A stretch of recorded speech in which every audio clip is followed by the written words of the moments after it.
احنا الآن في موقع متنزه عائلي للمواطنين مفتوح بالمجان في حي الأنصار، إحدى المناطق الشعبية بمحافظة النجف الأشرف. هذه المتنزه بمساحة تفوق 4 دونم، 10,000 متر و250 تقريبا.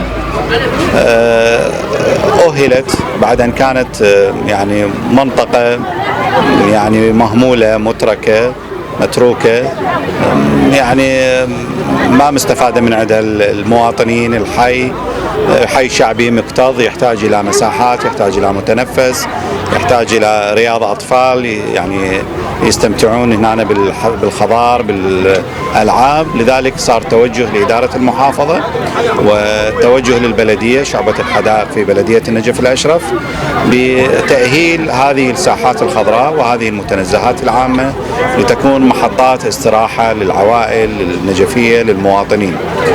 افتتحنا قبل أشهر متنزه على شارع النجف كوفة، وأيضا مفتوحة للمواطنين لحد الآن وبالمجان. وحاليا هذا المتنزه في حي الأنصار في هذا الحي الشعبي، وعندنا متنزهات أخرى في حي القادسية، في حي الأطباء، في حي المهندسين، في حي النداء. وأذكر أنه هذه المناطق وهذه المتنزهات جميعها في مناطق تجارية مميزة. كان التوجه السابق نحو المساطحات والاستثمار، لكن احنا شفنا انه اكو نقص بالمساحات الخضراء وبالمراكز الترفيهية للمواطنين، لذلك صار توجه بهذا الشكل. تشهد محافظة النجف الأشرف اليوم لهذا اليوم افتتاح متنزه حي الأنصار العائلي بإشراف وتوجيه الدكتور المهندس ماجد الوالي. تم توجيه حضرته بأن زيادة المساحات الخضراء بعموم المحافظة، واليوم تشهد افتتاح متنزه حي الأنصار. الحقيقة اكو أكثر من موقع متنزه ومنطقة خضراء سيتم افتتاحها بالآجل القريب.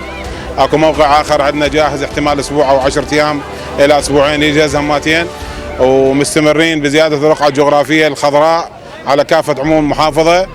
شكر وتقدير للدكتور ماجد على دعمه ومتابعته بخصوص زيادة المناطق الخضراء.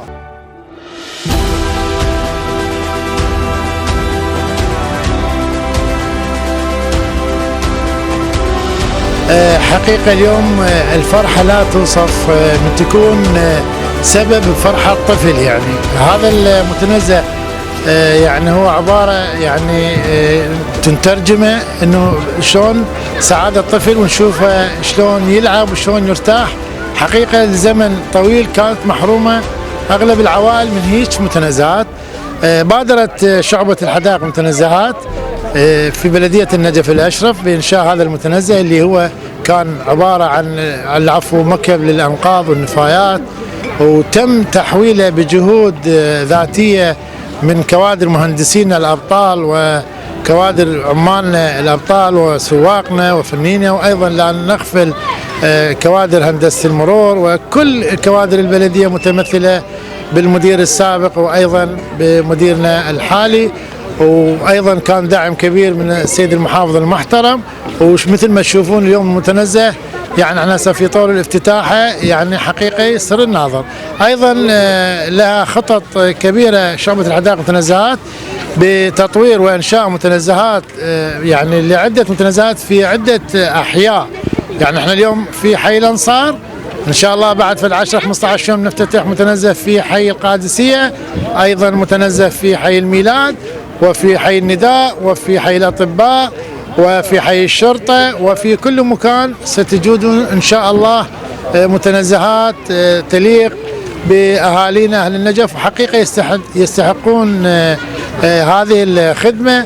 وإحنا مرات نشعر بقصور تجاه مدينتنا وتجاه عوائلنا لأن نريد أكثر من متنزه في كل حي. إن شاء الله هذا اللي طموحنا، إن شاء الله نقول القادم أفضل.